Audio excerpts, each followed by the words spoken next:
तो चलिए दोस्तों शुरू करते हैं सुपर कमांडो ध्रुव की कॉमिक शीतान का तीसरा और अंतिम भाग। तुमको पक्का पता है ना बर्फ मानो कि हम सही रास्ते पर जा रहे हैं। अगर इतनी दूर आना था तो हेलीकॉप्टर वहीं पर क्यों छोड़ दिया? क्योंकि आगे हेलीकॉप्टर उतारने लायक जगह नहीं है वनपुत्र। रास्ता सही लगता है वनपुत्र, क्योंकि आगे बर्फ उड़ती नजर आ रही है। लेकिन इतनी बर्फ तो एक सेना के चलने पर उड़ती है, तो क्या सेना नहीं, एक आदमी आ रहा है ध्रुव। सिर्फ एक आदमी? आदमी नहीं, शीतान है। एक अकेला शीतान, वज्र काया। ठाक। इसके पास मत जाना ध्रुव, वरना इसका एक ही घूसा तुम्हारे शरीर में कई छेद कर देगा। बर्फ को बर्फ ही तोड़ेगी। मेरा हाथ। ठाक। जरूर तोड़ेगी, लेकिन मेरे नाम के अनुरूप ही मेरा काया वज्र जैसा कठोर बर्फ की बनी है। इसलिए तेरी बर्फीली मुट्ठी तो मेरे शरीर को नहीं तोड़ पाएगी, लेकिन मेरा घूसा तेरे शरीर को जरूर तोड़ डालेगा। ताक। एक बार से काम नहीं चलेगा, एक के बाद एक कई बार ताबड़तोड़ करने पड़ेंगे। लेकिन जब तक इसके हाथ पैर चलते रहेंगे, एक तो क्या, आधा पार करना भी मुश्किल है। मैं इसको स्टार लाइन से बांधता हूँ, फिर ये वार नहीं कर पाएगा। और तुम इसको मार सकोगे बर्फ मानव? चोट की आवाजें बता रही हैं कि यह अंदर से खोखला है। इसको तोड़ना ज्यादा मुश्किल काम नहीं होना चाहिए। धम। यह काम मुश्किल नहीं है, असंभव है। क्योंकि वज्रकाया को सिर्फ हीरा काट सकता है, और वह यहां पर दूर दूर तक मिलेगा नहीं। सटाक। आह। ओह, मेरी स्टारलाइन इसके बर्फीले शरीर में अंदर धस गई है। यह आजाद हो गया है। कड़ाक। इसके वज्र जैसे शरीर को मेरे शीशम के पंजे तोड़ेंगे ध्रुव। लेकिन कैसे वनपुत्र? यहाँ पर तो पौधों के उगने के लिए मिट्टी तक नहीं है। आज मैं वह करूंगा जो मैंने सिर्फ एक बार परीक्षण के तौर पर किया था। वनपुत्र आज वृक्षों के साथ एकाकार होगा, खुद बनेगा वृक्ष। और उसके लिए ना मिट्टी की जरूरत है और ना ही पानी की। यह तो असंभव है वनपुत्र। भला ऐसा तुम कैसे कर सकते हो? प्राणी और पौधे जीवन के ही दो अलग अलग रूप है, एक ही सिक्के के दो पहलू। इसके लिए अपने शरीर की कोशिकाओं में जरा सा बदलाव की जरूरत है, और वह शक्ति वनपुत्र के पास है। तभी तो मैं वनपुत्र हूं, जंगल का बेटा।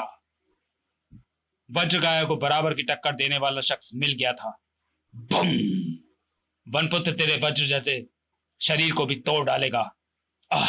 ठंड से लकड़ी का शरीर पत्थर से भी ज्यादा सख्त हो गया है, और लकड़ी की छाल बन चुकी इसकी खाल में दर्द का एहसास भी बाकी नहीं बचा है। पर फिर भी तू बचेगा नहीं, मैं तुझे चीर डालूंगा। दो पहाड़ आपस में टकरा रहे थे, इसलिए ध्रुव और बर्फमाना वनपुत्र का हौसला बढ़ाने के अलावा और कुछ भी नहीं कर सकते थे।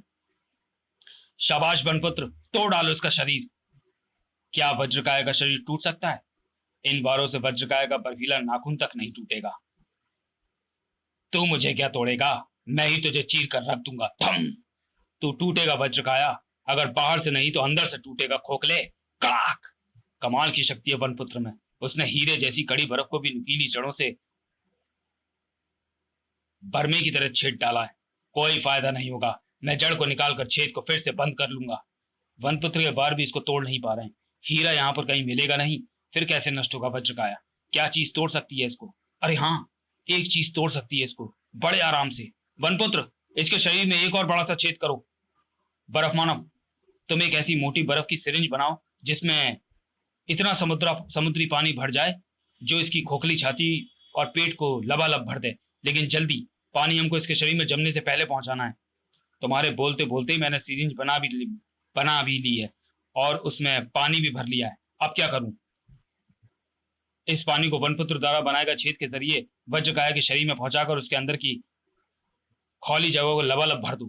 वनपुत्र, अपनी जड़ को खींच लो। पर इससे होगा क्या?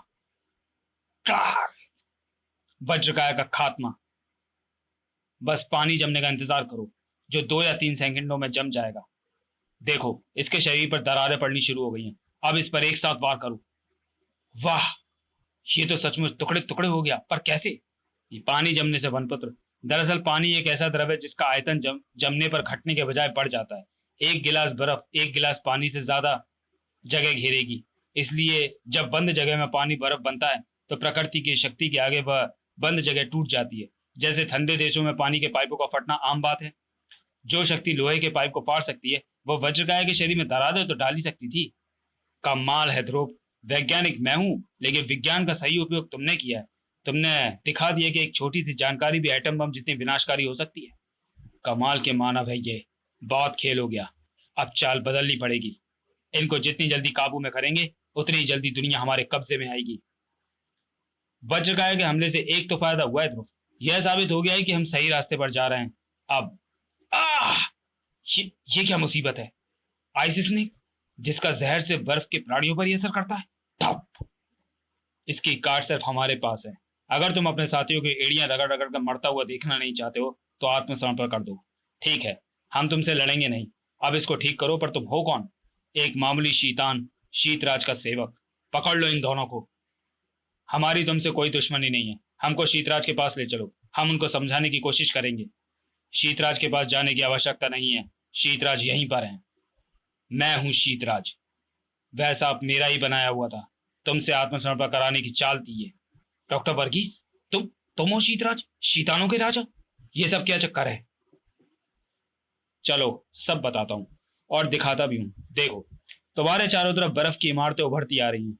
यही है शीत जग, जो पृथ्वी पर हिम युग के समय उन शीतानों द्वारा बनाया गया था, जो उन्हीं दिनों अंटार्कटिका पर एक प्रजाति के रूप में विकसित हो रहे थे। और अब जहाँ का मैं राजा हूँ, और यहाँ बैठकर मैं बनूंगा पूरी पृथ्वी का राजा। तुम पागल हो गए डॉक्टर वर्गीस? इतने अच्छे आदमी होकर ऐसी हरकत कर रहे हो? क्यों? क्या कारण है इसका? इसका कारण है मानव। जब मेरे सामान्य मानव बनने के सारे प्रयोग फेल हो गए तो मानवों ने मुझे अपने आप से दूर रखना शुरू कर दिया, मेरा मजाक उड़ाना शुरू कर दिया। यहाँ तक कि मेरी पत्नी और मेरे बच्चे ने भी मेरा साथ छोड़ दिया। घृणा हो गई मानवों से मुझे, और उनसे दूर रहने के लिए मैं एकांत की तलाश में यहाँ चला आया, अंटार्कटिका स्थित भारत सरकार की लैब में, जहाँ पर कोई वैज्ञानिक आना नहीं चाहता था। यहीं पर संयोगवश मेरी मुलाकात शीतानों के बीमार राजा से हो गई। अपने जैसा रूप देखकर इनको मुझ पर विश्वास हो गया। शीतानों की प्रजाति पृथ्वी के बढ़ते तापमान के कारण धीरे धीरे नष्ट हो रही थी। इस बढ़ते तापमान का कारण थे मानव, और इस कारण वे भी शीतानों के दुश्मन थे।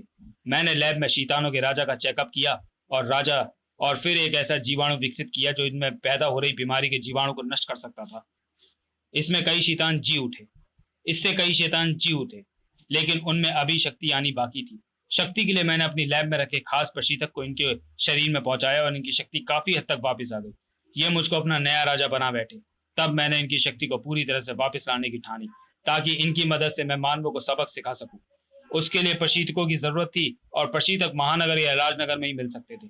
लेकिन उनको चुराने के लिए मानवों को का ध्यान बटाना आवश्यक था। ध्यान बटाने के लिए मुझे बर्फ में हजारों सालों से सुरक्षित दबे मैमथ और सैबरटूथ जैसे विलुप्त पशु मिल गए।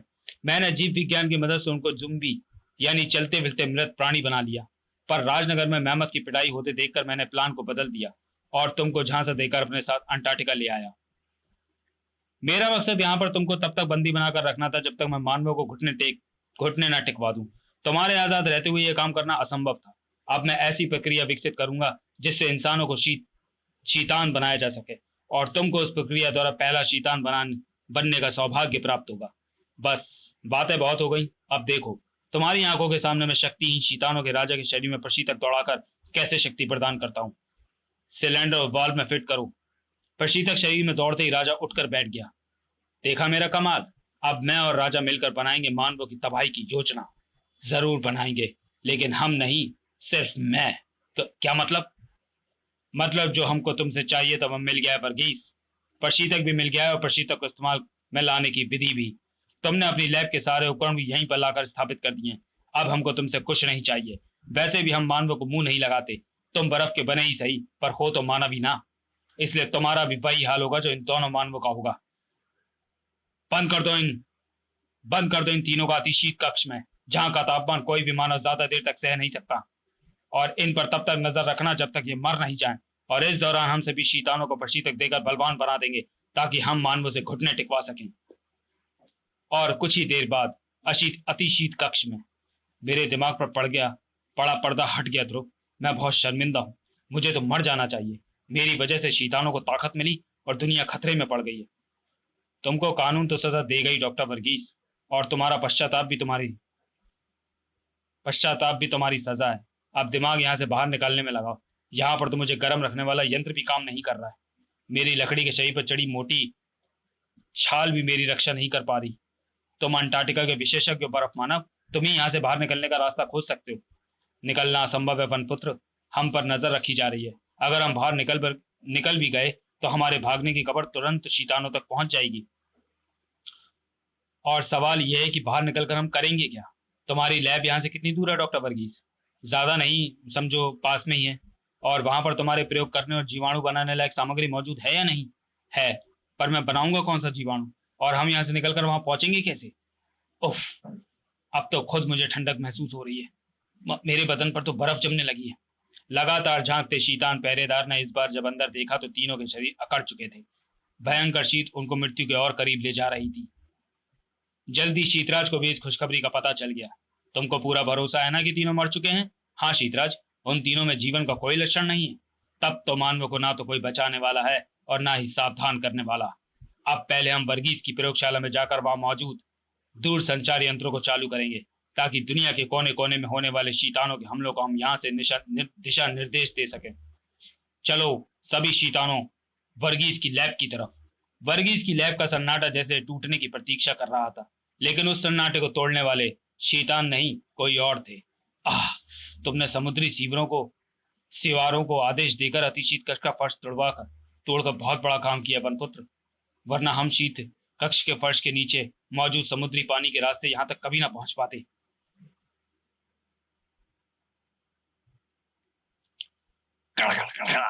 दिमाग तो ध्रुव का था। वैसे पानी में डुबकी लगाने से मेरी ठंड दूर हो गई है।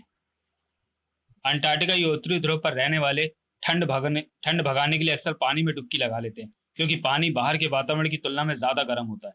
वैसे तुमको काम तुरंत शुरू कर देना चाहिए डॉक्टर वर्गीस। हमारे पास ज्यादा समय नहीं है। चिंता मत करो। तुमने जो मुझसे मेरे अपने और वनपुत्र के बर्फ के पुतले बनवाए हैं, वे शीतानों को काफी देर तक मूर बनाए रखेंगे। वैसे वनपुत्र के पुतले के ऊपर तो मैंने उसके थोड़े से जड़ रूपी बाल चिपका दिए थे, पर तुम एक अतिरिक्त पोशाक क्यों पहने हुए थे? श्वेता की जिद के कारण। जब भी मैं राजनगर से बाहर जाता हूँ मुझको 2 पोशाकें पहनाकर भेजती है, ताकि लड़ने में अगर एक ड्रेस फट भी जाए तो मैं दूसरी पोशाक से काम चला सकूं। आज इसी जिद के कारण शीतान मूर्ख बन रहे हैं। अब बताओ कि मुझको क्या करना है? तुमने शीतराज का इलाज करके उसको एक जीवाणु से मुक्ति दिलाई थी। बस तुमको वही विषाणु बड़ी संख्या में बनाने हैं, ताकि शीतान उस खास विषाणु के कारण बीमार पड़ जाए और दुनिया में तबाही न फैला सके। ये काम तो आसान है, क्योंकि मैंने उस जीवाणु का अध्ययन करने के लिए उसे संभाल कर रखा हुआ है। अब मुझे सिर्फ उसको द्विगुणित करना है। तभी, अरे ये सिग्नल कैसा है? कोई इधर ही आ रहा है। देखता हूं कि कहीं ये ध्रुवीय भालू तो नहीं है। ये तो शीतान है और वे इधर ही आ रहे हैं। तुम जीवाणु को द्विगुणित करने पर ध्यान दो डॉक्टर वर्गीस। शीतानों को हम रोकेंगे। हम नहीं, सिर्फ मैं। अब मैं दिखाऊंगा शीतानों को वनपुत्र की शक्ति। शीतानों के लैब की तरफ बढ़ते कदम यकायक थम गए। वनपुत्र, तू तू जिंदा कैसे है और यहाँ कैसे आ गया? मौत कहीं भी किसी भी रूप में आ सकती है, और मैं तुम्हारी मौत हूं। आज बर्फ की गर्द में मिल जाओगे तुम सब शीतानों। वनपुत्र ने काफी शीतानों का रास्ता रोक लिया था, लेकिन सबका नहीं। ये तादाद में बहुत ज्यादा है ध्रुव, अंदर भी घुसते आ रहे हैं। तुम्हारा काम हो गया है या नहीं? हो गया है, लेकिन कोई फायदा नहीं होगा, क्योंकि इस जीवाणु को इनके शरीर में इंजेक्शन द्वारा पहुंचाना होगा, और हर शीतान को उस जीवाणु का इंजेक्शन लगा पाना असंभव है। ये जीवाणु संक्रामक भी तो नहीं है कि एक शीतान के शरीर में पहुंचाकर वहां से दूसरे शीतानों के शरीरों में फैला सके। फिर भी हमें उसको बचाना होगा डॉक्टर वर्गीस, क्योंकि ये हमारी एकमात्र उम्मीद है। ध्रुव भी शीतानों से बच नहीं पाया। अगर ये जीवाणु हमारे पास नहीं रहे तो इनके हाथ में भी नहीं रहने चाहिए। पहले कांच टूटा और फिर जीवाणु मिश्रण से भरा बीकर। ठाक! नरम बर्फ की सतह के नीचे न जाने कहां पर गुम हो गया। अब दुनिया को बचाने का तरीका भी खो चुका था, और मानव के आजाद रह सकने की आस भी तीनों शीतानों के चंगुल में आ चुके थे। अब हम अपनी गलती को नहीं दोहराएंगे। अपनी आंखों के सामने मार कर जाएंगे तुम तीनों को। तुम तीनों शीतानों के हाथों मरने वाले पहले मानव होगे। हा हा हा हा हा, क्वाक क्वाक, हा हा हा हा, क्वाक क्वाक क्वाक। ये हंस क्यों रहा है? मुझे तो लग रहा है कि ये ठंड और डर से पागल हो गया है। ध्रुव की हंसी के पीछे एक गुप्त सिग्नल छिपा हुआ था, और गुप्त सिग्नल द्वारा सहायता की पुकार करते ही सैकड़ों पेंगुइन शीतानों पर टूट पड़ी। कांटे जैसी तेज चोचें हर शीतान के शरीर में छेद करने लगी। तो पेंगुइनों से बात कर लेता है, लेकिन इनकी मदद से कुछ नहीं होगा। ये 3 फुटी चिड़िया तो हमारा भोजन है। ये भला हमारा क्या बिगाड़? आह आह, मुझे क्या हो रहा है? आंखों के आगे अंधेरा क्यों छा रहा है? वह इसलिए क्योंकि तुम बीमार हो रहे हो, शीतानों के राजा शीतराज। और तुम्हारे साथ साथ सभी शीतान बीमार पड़ रहे हैं, क्योंकि इन सबके शरीरों में चोंच धंसाने वाली पेंगुइनों की चोचें जीवाणु मिश्रण में भीगी हुई हैं। मेरा संदेश पाकर पेंगुइनों ने पहले उस बीकर को ढूंढ निकाला, और फिर उसमें चोंच डुबो डुबो कर यहाँ पर आ गई। अब बर्फ मानव के अनुसार ये मिश्रण इंजेक्शनों द्वारा तुम सबके शरीरों में पहुंचाना चाहिए था, और पेंगुइनों ने चोंच से इंजेक्शन का काम ले लिया। तूने हमारी योजना चौपट कर दी। हमको फिर से उसी हालत में पहुंचा दिया जहां से हम स्वस्थ हुए थे। लेकिन हम तुम्हारे हाथों में नहीं आएंगे। बर्फ में मिलकर छुप जाएंगे। हम सही समय का इंतजार करेंगे और फिर मानवों को गुलाम बनाएंगे। और थोड़ी देर बाद शैतानों का आतंक समाप्त हो चुका है ध्रुव। सारे शैतान बर्फ में मिलकर गायब हो चुके हैं। धरती वाले कभी जान नहीं पाएंगे कि उन पर कितना बड़ा खतरा मंडरा रहा था। अब मैं भी अपने सामान्य रूप में आ जाता हूँ।